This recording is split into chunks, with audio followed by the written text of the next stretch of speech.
Começamos agora mais um episódio do Ébano Cast. Eu me chamo Thaís, sou especialista na área de gestão de riscos aqui na Ébano e hoje eu tenho aqui como meu convidado o Guilherme Calori. Guilherme, boa tarde, tudo bom? Boa tarde, Thaís, tudo bem? Graças a Deus, e você? Tudo ótimo também. Primeiramente, é um prazer tê-los aqui conosco, né? Guilherme, eu sei que você já possui, né, uma carreira aí grandiosa na área de corretor de seguros. Hoje faz parte aqui da XP, né, internamente. Eu queria que você me contasse um pouquinho aí sobre a sua carreira, como que você chegou hoje na XP. Não, perfeito. Primeiramente, é um prazer aqui participar do WebOnCast, tá? Como você adiantou, tenho uma carreira, praticamente toda a minha carreira foi na área de seguros, mas como a gente fala, né, não existe formação para essa área, não existe faculdade. Eu sou engenheiro mecânico de formação. Me formei na Escola de Engenharia Mauá em 2014, entrei no setor automotivo, no grupo Hyundai Caoa do Brasil, né, e me tornei cliente da Prudential do Brasil através da apresentação de um Life Planner que me buscou aí no mercado para me apresentar um trabalho aí que ele fazia relacionado à gestão de riscos, planejamento patrimonial e etc. Recebi esse Life Planner na época, foi em 2015, no começo de 2015, se eu não me engano, e eu achei extremamente interessante os pontos que ele abordou comigo, os insights que ele me trouxe em relação a pensar também no futuro, mas não só em guardar dinheiro, mas também a se proteger contra imprevistos, contra possíveis riscos, são aquelas coisas que a gente não para pensar no dia a dia, né, Thaís? E me tornando cliente, ele me indicou para o processo de seleção da empresa. E aí, obviamente, entrei no processo de seleção e depois de um processo até um pouco rigoroso, enfim, até pela idade que eu tinha na época, é um assunto extremamente sério, sensível. Eu era muito jovem para tratar desses assuntos com os clientes, a gente fala muito com família, pai, mãe de família.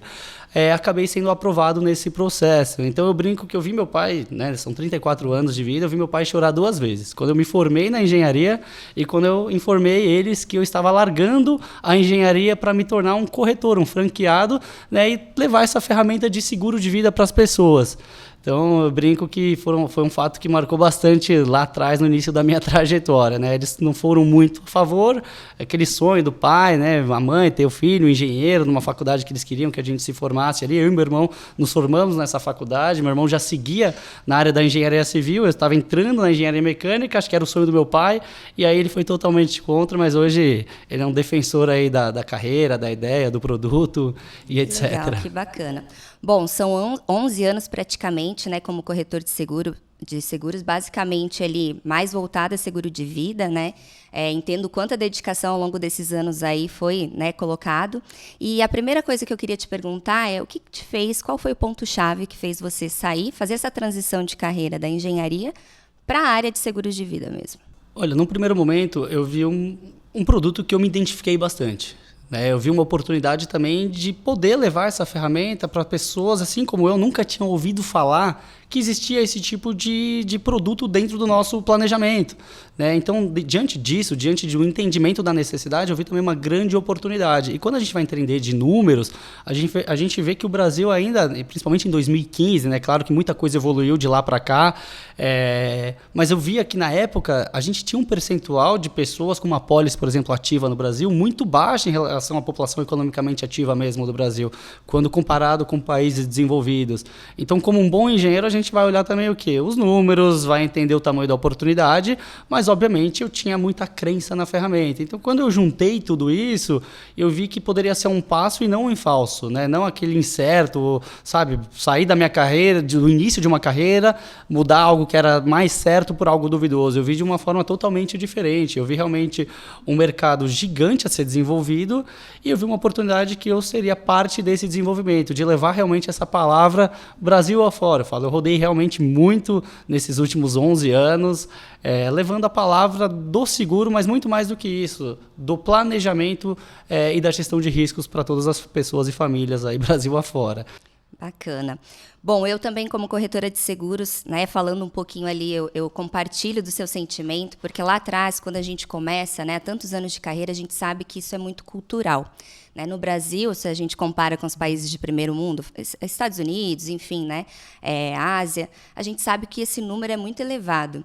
E antes mesmo da pandemia, esses números eram muito pequenos aqui. A gente fala em torno de Estados Unidos, 65% aproximadamente da população tem essa ferramenta de seguro de vida como algo dentro do planejamento, né? E já no Brasil, isso era em torno de 10%, 11%. E aí eu queria te perguntar, na verdade, nesse meio tempo, nesses 11 anos aí que você, né, trabalhou como corretor de seguros, principalmente, qual é a sua visão relacionada a isso? O quanto o seguro de vida ele pode beneficiar, né, dentro de um planejamento financeiro? Não, perfeita pergunta, Thaís. Na verdade, hoje eu vejo que o seguro, a ferramenta de seguro, ela cabe para todo mundo, né? Normalmente a gente identifica 2 perfis de cliente e se você fizer uma reflexão, você vai se identificar, né? A maioria das pessoas se identificam com uma dessas 2 fases da vida. Ou estou numa fase de construção de patrimônio, né? Eu sou uma pessoa jovem, um jovem adulto, ou, né, enfim, aquela pessoa que está aí na meia-vida, ou seja, eu estou construindo meu patrimônio, mas eu ainda não tenho patrimônio suficiente para poder parar de trabalhar e me manter financeiramente estável até o último dia da minha vida. Posso ter ou não dependentes financeiros, mas dependo ainda da minha força de trabalho também para gerar minha renda. Então, esse perfil de cliente, para mim, eu falo que é o perfil que eu mais gosto de trabalhar, porque realmente é quem a gente vê que precisa da necessidade daquelas ferramentas de seguro mesmo, seja de seguro de morte, de doença, de invalidez, já que o patrimônio não é suficiente para parar de trabalhar e, às vezes, um impacto, né, um imprevisto não medido, enfim, pode gerar, às vezes, um gasto excessivo com problema de saúde. E isso pode colocar, às vezes, em xeque o planejamento de uma vida toda, né? Então, quando eu converso muito com os escritórios, muito com os assessores, e eu mostro para eles essa visão de trazer ferramentas que não coloquem também em xeque aquele planejamento que você vem fazendo com o seu cliente ao longo de uma vida. É para evitar de dar 10, 15, 20 passos para trás no momento onde a gente está muito próximo, por exemplo, de atingir nossa independência financeira. Então é muito legal falar com esse perfil de cliente e mostrar para eles que é tão importante quanto pensar no futuro, na aposentadoria, na independência financeira, e é legal falar sobre acúmulo de patrimônio, mas pelo menos uma vez na vida a gente tem que pensar em situações delicadas, imprevistos, no sentido de e se tal situação acontecesse comigo? O que aconteceria com o meu patrimônio? Qual seria o meu plano A? Qual seria o meu plano B? E a gestão de riscos é nada mais do que isso, de mostrar possíveis cenários que, infelizmente, pode acontecer com qualquer um de nós, mas trazer soluções financeiras que nos dê tranquilidade para passar por esses cenários, que normalmente são cenários, infelizmente, sensíveis, ruins, podemos chamar assim, mas evitando uma dilapidação de patrimônio. Então, a maioria das pessoas que a gente acaba sentando na frente, né, e trazendo o tema do planejamento financeiro completo, acabam se fazendo parte desse grupo, né, desse perfil de pessoas que estão em fase de construção de patrimônio. Mas, obviamente, tem um outro grupo de pessoas, de famílias que já se encontram numa fase de sucessão patrimonial. E aí, claro, a ferramenta de seguro é uma das ferramentas sucessórias. Existem vários instrumentos hoje disponíveis, seja eles jurídicos, seja eles financeiros. E aí, claro, envolve uma análise muito mais detalhada, muito mais completa para entender realmente como que eu vou fazer a composição de instrumentos jurídicos e financeiros para facilitar essa sucessão patrimonial, já que eu construí patrimônio ao longo da minha vida e eu quero que essa transição para os meus herdeiros ela seja o mais leve, o menos onerosa possível. Tá? Então, é importante identificar esses 2 perfis de clientes e famílias, já que cada um exige uma abordagem diferente e muitas vezes até produtos diferentes. Só que quando eu falo que a ferramenta ela cabe para todo mundo, porque todo mundo tem uma necessidade, seja numa gestão de riscos, seja num planejamento sucessório. Perfeito. Até complementando, eu costumo falar, né, com os clientes aqui, a ferramenta ela contempla todos, né? Então todos que têm a oportunidade de ter, né, a opção ali de contratar um seguro de vida, são vários estágios. Tem a fase realmente, como você concluiu ali, a fase de construção de patrimônio, e que em outras palavras é quando realmente, né, eu estou ali na minha fase de 30, 35 anos, quando realmente eu ainda, muitas das vezes, não tenho filhos, né, e que eu não tenho nada para deixar, né? As pessoas acabam tendo muito uma objeção oculta, digamos assim, pensando que o produto seguro de vida, a ferramenta, só serve para herdeiros, né? A gente escuta muito ali, quando eu morrer, vou deixar algo para alguém, né? Hoje eu não tenho ninguém. Então, o quanto isso pode impactar, né? O quanto nessa fase que eu estou fazendo uma acumulação financeira, né? Se eu vier a ter, por exemplo, uma doença grave, é um curto prazo que eu vou me ausentar do meu trabalho, mas é nesse curto prazo quanto ele vai impactar no meu planejamento no futuro. Perfeito ponto, Thaís. Acho que esse foi um dos principais motivos que me motivou lá atrás a contratar uma pólice de seguro. Pensa numa jovem adulto aí de 24 anos, namorava, mas ainda não era casado, não tinha filhos. Eu lembro que eu brinquei com a pessoa quando ela me trouxe o tema, né, sugerindo marcar uma reunião. Eu falei exatamente assim, falei, meu amigo, né, o nome dele, se eu falecer hoje, eu acho que vai sobrar mais dinheiro na minha casa, já que hoje, meu irmão já é independente, eu que dou um pouco de gasto ainda para os meus pais, porque eu ainda moro lá com eles. Então, brincadeiras à parte, até falei, acho que psicologicamente eu imagino que eles vão ficar acabados, mas financeiramente falando, eu não vejo eu precisando deixar uma pólice de seguro para ninguém, já que eu não tenho dependentes financeiros. E o legal foi que essa pessoa realmente ela conseguiu me mostrar uma outra visão, e no telefone foi isso, tá, Thaís? Falei, Guilherme, fica tranquilo que eu vou te mostrar uma outra ferramenta, tá? Falar de um assunto que provavelmente você nunca ouviu falar, mas eu vou te mostrar várias outras ferramentas que podem fazer muito sentido pela fase de vida que você se encontra. Como eu tinha sido muito bem recomendado, uma pessoa que me passou o meu telefone, era para essa pessoa que me ligou, né? Era alguém que eu confiava, que tem credibilidade comigo, então eu decidi fazer essa reunião, ter um encontro ali no shopping, em São Caetano, e aí realmente eu consegui ver uma visão totalmente diferente. E isso me chamou muita atenção. Poxa, eu era um jovem de 24 anos, qual que era o meu maior risco? Era de sofrer, às vezes, um acidente, ficar inválido, ou era de ter uma doença grave? Será que meu plano de saúde cobriria todas as despesas? Se sim, será que eu teria força para continuar trabalhando durante o tratamento? Da onde sairia, por exemplo, o meu sustento? Obviamente, eu acabaria onerando meus pais mais ainda. Então, eu fiz uma reflexão e falei, poxa, por que não ter algo que me proteja financeiramente para evitar até mesmo dilapidar o patrimônio que meu pai e minha mãe construíram, já que eles estão numa fase final da vida? Então, foi também pensando um pouco nos meus pais que eu decidi contratar essa pólice, mas, obviamente, as ferramentas em vida me chamaram muito mais a atenção, que é o que eu comentei, né, anteriormente. Muitas vezes as pessoas acham que o seguro é só para a morte. E essa é uma falsa visão, talvez muito por causa do nosso mercado, como que foi trabalhado a ferramenta seguro de vida lá atrás, aquela venda mais casada, faz para me ajudar, e poucos produtos. Mas hoje a gente vê, sabe, as principais seguradoras que atuam no mundo, elas já atuam no Brasil. E, obviamente, elas trouxeram a mesma característica, tanto de análise prévia de risco, mas principalmente de trazer uma gama muito maior de produtos. Então, né, tocando no ponto que você mencionou, essa fase de gestão de risco, muitas vezes, se não tiver dependentes financeiros, a gente vai usar muito mais coberturas em vida, que são aquelas coberturas que substituem a renda em caso de perda de força de trabalho. Tá? Pensa no profissional autônomo, num médico, num dentista, enfim, nos autônomos em geral, eles dependem, empresários, perfeito, que dependem da força de trabalho para gerar renda. Então, a gente não precisa nem entrar no mérito patrimônio nesse primeiro momento, independente de quanto seja esse patrimônio. Poxa, um imprevisto pode impactar muito forte na sua vida, no sentido de, se você deixar de gerar receita, como que fica a sua parte financeira? Quanto tempo esse seu patrimônio vai durar para você se sustentar até você não recuperar a sua saúde? Será que esse patrimônio que você tem hoje é suficiente? E eu vou além. Faz sentido você dilapidar tudo que você vem construindo ao longo da vida com muito suor, muito esforço? Porque guardar dinheiro a gente sabe, exige um certo esforço, né? Diante de tantas tentações, gastar com bens, viagens e etc. Obviamente exige um pouco de esforço também, né? De resistir a algumas tentações. Pô, se você faz isso é porque você está pensando no seu eu do futuro. Faz sentido dilapidar isso na primeira dor de barriga? No ponto de vista financeiro, né, obviamente fazendo contas, você vai falar, não faz porque tem outras ferramentas. Mas e quem não possui essas outras ferramentas? Nada vale mais do que nossa saúde. Então a gente vai gastar o que tem e o que não tem. E muitas vezes a gente vê pessoas saindo de um problema de saúde, mas criando um problema financeiro.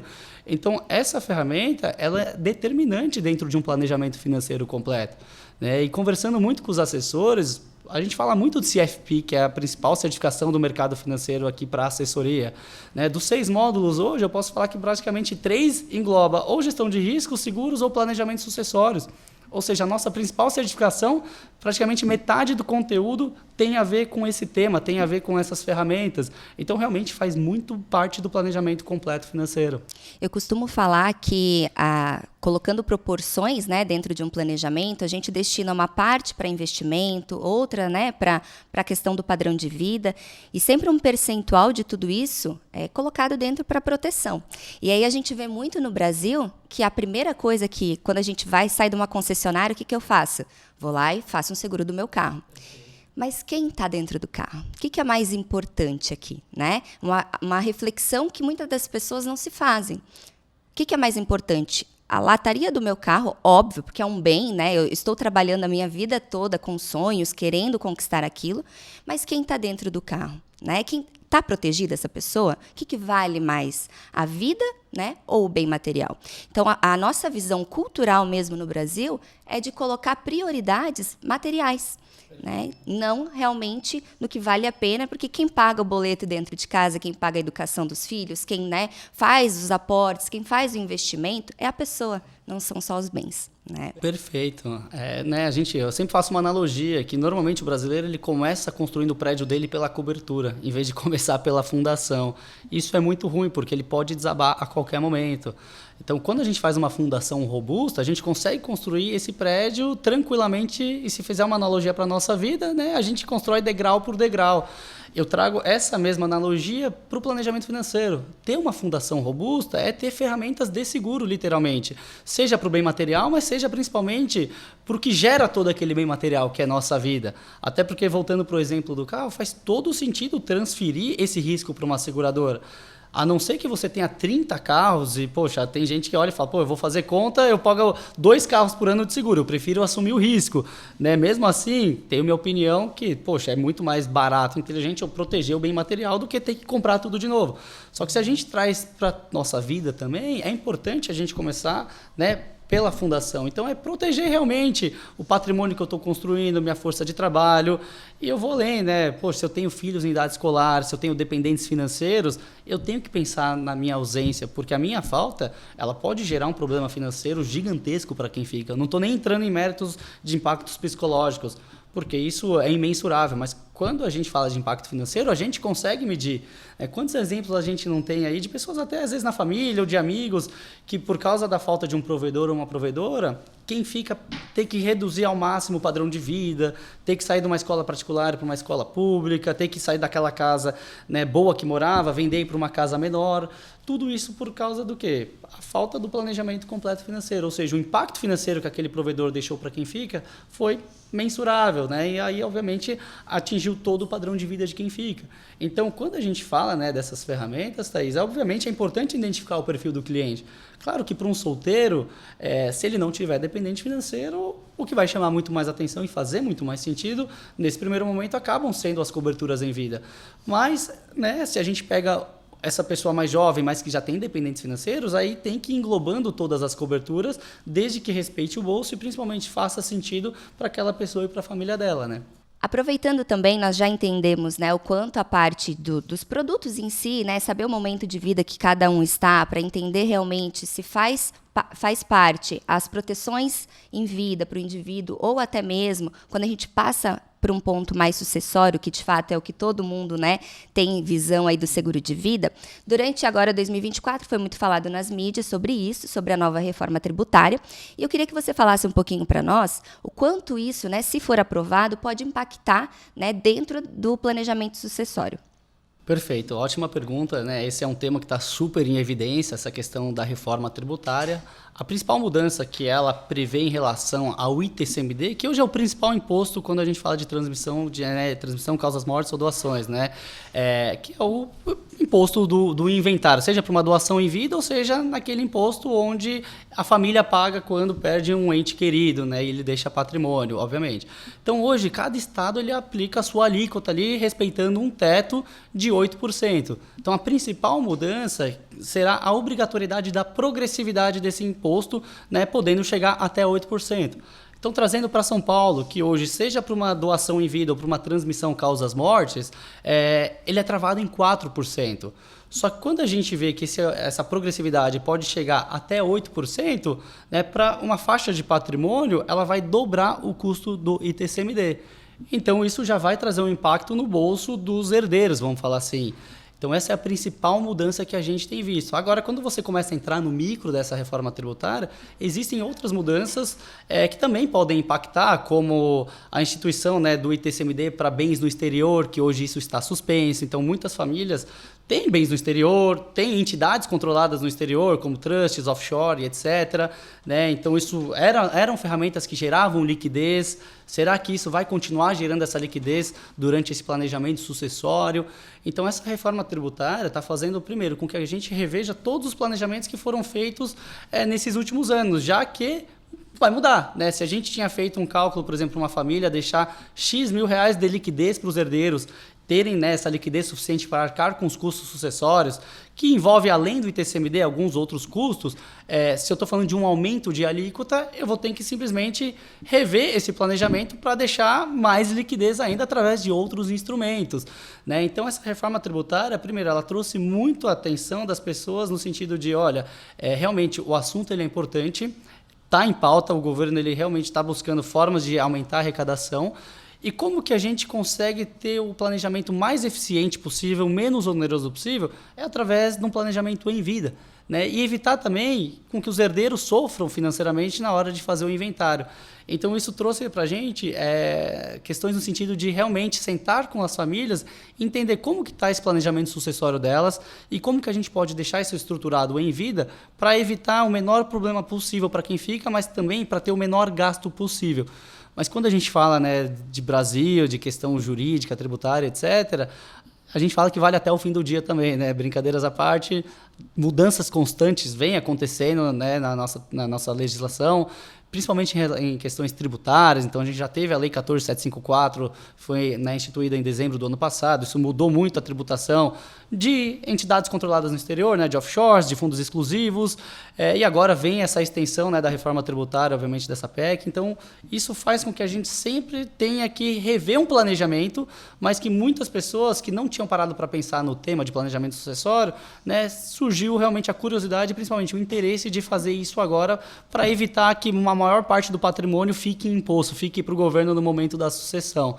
Né? Mas claro que a gente ainda está olhando com uma lupa para como que vai ser aprovado realmente a parte final dessa reforma. Mas a principal mudança, Thaís, que foi proposta até agora, é essa questão da progressividade do ITCMD, chegando, né, ao teto hoje, que é de 8%. Então, muitos estados que não têm essa progressividade ainda, como São Paulo, vai ter que mudar essa alíquota que incide, né, nesse momento. Então, a gente já está vendo que, né, na conta de padeiro aqui, quem pagaria 4, agora provavelmente pode ser que pague 8, atingindo ali o teto. Né? Então isso já vai dobrar, ou seja, vai exigir uma liquidez maior, um custo maior. Só que se a gente fizer isso em vida, a gente consegue deixar isso o menos oneroso possível.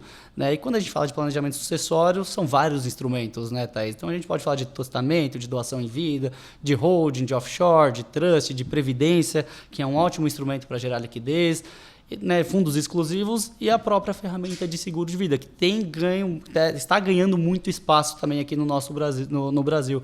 Só que países mais desenvolvidos já usam muito essa ferramenta, tá? Há muitos anos, porque realmente ela é uma ferramenta que gera muita liquidez e ela tem um custo muito menor. Né? Aí tem várias modalidades, mas é uma forma inteligente de gerar liquidez e não entrar no inventário, não incidir TCMD, né? Em caso de sinistro também não tem imposto de renda. Então, quando a gente fala de liquidez, realmente uma pólice consegue oferecer todas essas características e isso acaba sendo muito eficiente no planejamento sucessório. Querendo ou não, ele acaba tendo também um benefício tributário, né? Já que quando a gente fala numa totalidade, não é somente o custo do ITCMD que está envolvido no inventário, né? Tem a parte de advogado, tem os emolumentos. Então, somando-se tudo isso, acaba impactando no final, onde pelo menos ali em torno de 15% do patrimônio ele pode realmente estar destinado ali, né, para o governo. Então, a ferramenta ela acaba auxiliando e, claro, não somente esses custos, mas também trazendo uma tranquilidade no momento em que muitas pessoas não sabem, mas acaba esse processo de inventário, muitas vezes ele é custoso, de tempo mesmo, né? Moroso.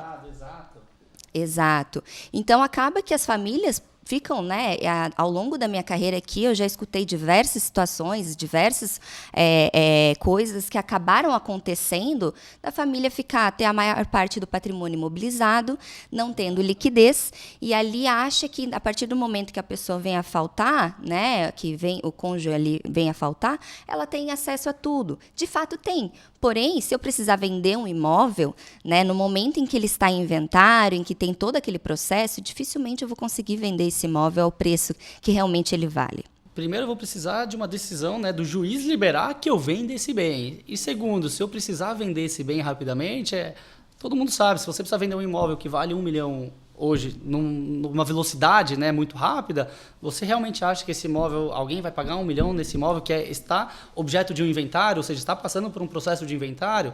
Obviamente não. Então esse imóvel ele vai ser vendido por um valor muito abaixo. Aí começa aquela coisa de queimar realmente bens simplesmente porque eu preciso gerar liquidez o mais rápido possível para poder ter de recursos suficientes necessários para pagar todos esses custos, né, de advogado, TCMD, cartório, etc., para poder destravar todo o patrimônio e aí sim fazer o que eu bem entender com esse patrimônio que agora ele passa a ser meu. Então, realmente, hoje, um dos grandes problemas que a gente vê nos processos sucessórios, Thaís, é a falta de liquidez. Realmente por ter muito patrimônio ou imobilizado ou por ter outros até mesmo ativos financeiros que ficam travados e aí obviamente precisa da decisão judicial de liberar aquele recurso para pagar todo, né, o custo do todo. Então, instrumentos que geram liquidez hoje, né, os dois mais eficientes acabam sendo a previdência privada e seguro de vida, porque são instrumentos que não passam pelo inventário. Então, automaticamente, são valores que vão para a conta daquele herdeiro, né, se é assim que a gente pode dizer, se tiver dessa forma estruturada, e aquele, obviamente, herdeiro ele tem recurso suficiente para arcar com todos esses custos e aí sim resolver esse problemão, assumir o patrimônio e seguir a vida em frente, né? Seguir o processo natural da vida.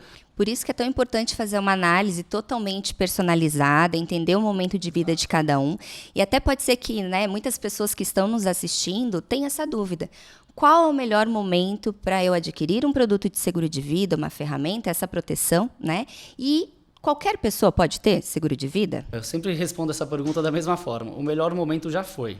Agora a gente se encontra no segundo melhor momento. Porque é uma ferramenta que não envolve, no primeiro momento, a capacidade financeira, né, Thaís? Já que exige uma análise prévia de risco que as seguradoras fazem. E essa análise prévia de risco tem muito mais a ver com saúde do que com capacidade financeira. Já que são produtos sérios, existem apólices que são vitalícias. Então, você imagina para uma seguradora fazer uma análise de uma pessoa de 35, 40 anos, uma vez na vida e comprar o risco dela de forma definitiva, independente do que acontecer daquele momento da emissão da apólice para frente, seja uma mudança na condição de saúde, de profissão ou de hobby, isso não vai alterar a condição daquela apólice. Para a seguradora assumir esse risco, ela faz uma análise prévia muito mais criteriosa. Então, por isso que a gente fala que a melhor hora para ser feita é ontem, né? Já que eu tenho certeza que minha saúde ontem era perfeita. Hoje pode ser que seja, mas quem garante que amanhã ela vai ser? Eu me uso muito como exemplo para essa pergunta também, Thaís, porque eu tenho 34 anos, só que eu não sou mais aprovado nas seguradoras por uma questão de alteração de condição de saúde, doenças autoimunes que a todo momento acometem a gente nem sabe o que é, mas simplesmente convive com elas, trata e vive normal. Só que para a seguradora isso passa a ser um risco grande. Aí você pergunta, poxa, Guilherme, mas você falou que tem seguro já, que tem apólices vigentes. Sim. Quando eu contratei essas apólices, a minha saúde era de uma forma. A seguradora comprou o meu risco. Então, eu brinco que hoje eu sou um risco para a seguradora, azar o dela. Eu não cancelo de forma alguma. E ela não pode também chegar e falar, Guilherme, de 2017 para cá, o seu risco mudou. Aquelas suas duas apólices, agora eu tenho que reprecificar ela ou alterar a condição dela. Jamais, porque ela me aprovou da forma como ela me avaliou naquele momento. Então, por isso que a gente sempre fala, a melhor hora para contratar realmente um produto desse tipo é ontem, a segunda melhor hora é agora, já que depende muito mais da minha saúde do que da minha capacidade financeira. E quanto mais jovem, o custo acaba sendo menor. Então, para mim, são os dois principais fatores determinantes para que eu tenho que ter uma conversa nesse sentido o quanto antes, né? E um outro ponto que causa uma reflexão também, a gente entende que são vários momentos da nossa vida e que muitas perguntas, né, se fazem. Eu converso com uma pessoa aqui do meu lado, ela me fala, mas eu não preciso de seguro de vida porque eu tenho bastante investimento. Eu tenho aqui hoje um patrimônio, né, a zelar, já está numa fase ok de vida, tem filhos, mas não entende o quanto a ferramenta de fato pode auxiliar, né, no momento que a pessoa venha a faltar, né? Então a gente tem muitas histórias ao longo da nossa carreira, tanto eu também tenho várias que me vêm aqui à cabeça, mas eu queria que você citasse uma, que para você citou a sua, né? O momento é agora, uma doença realmente autoimune, tem tantas outras que a seguradora, de fato, ela pode cancelar, ou cancelar, não é nem cancelar, né? Ela pode não aprovar o seguro e a pessoa fica desprotegida, né? Mas eu queria que você me falasse o que, durante esses 11 anos de carreira, qual foi a história que realmente, assim, mais marcou você? Olha, a gente fala que nesse mercado, né, a gente vira mais um contador de histórias, né? Brincadeiras à parte, né? Tudo que a gente vai passando vai moldando a nossa forma de trabalhar. Então, foram alguns sinistros pagos, né? De doença, de falecimento, infelizmente, cirurgias, né? Renda hospitalar, vários sinistros pagos, principalmente na época da pandemia. Mas eu gosto de falar de 2 histórias de sinistros que eu não paguei que realmente mexeram muito comigo. E aí você fala, nossa, mas por que? Sinistro que você não pagou? O que aconteceu para a seguradora dar negativa? Não tem nada a ver com a seguradora nesse momento, né? A primeira é realmente de uma pessoa que eu decidi não apresentar porque eu achei que aquela pessoa não precisasse de uma ferramenta de seguro, já por ser bem estruturada, ter um padrão mais elevado e etc. E realmente essa pessoa faleceu e eu vi como que a família ficou desamparada. Eu vi as filhas tendo que sair de uma escola, né, boa, indo para uma escola inferior. Eu vi a mãe tendo que vender alguns ativos, né, que eram mobilizados para levantar recurso financeiro. Então, realmente, eu tomei uma decisão por uma pessoa que eu não dei a oportunidade de conhecer o meu trabalho e tomar a decisão por livre e espontânea vontade, baseada em informação. Então, eu acho que eu tive mais preconceito do que o que a gente fala do nosso mercado nesse momento. Por algum motivo, eu achei que ela não precisasse, que ela já estava estruturada o suficiente e depois não foi o que aconteceu. Então, isso marcou muito a minha trajetória. Depois desse momento, Thaís, eu falo que eu comecei a apresentar o meu trabalho para todas as pessoas. Eu senti na obrigação de que você não precisa sair daqui com uma pólice de seguro, mas você tem que me ouvir para eu ficar com a minha consciência tranquila. E uma segunda história realmente foi receber uma ligação de uma pessoa, que era uma viúva, obviamente, que encontrou o documento, né, com meu nome, meu e-mail e uma proposta, né, da seguradora, que a gente fazia todos os planos no sistema da seguradora, imprimia e apresentava para o cliente e deixava tudo aquilo num envelope, né? Essa pessoa, ela deixou o envelope na gaveta. Eu imagino que meses depois a viúva,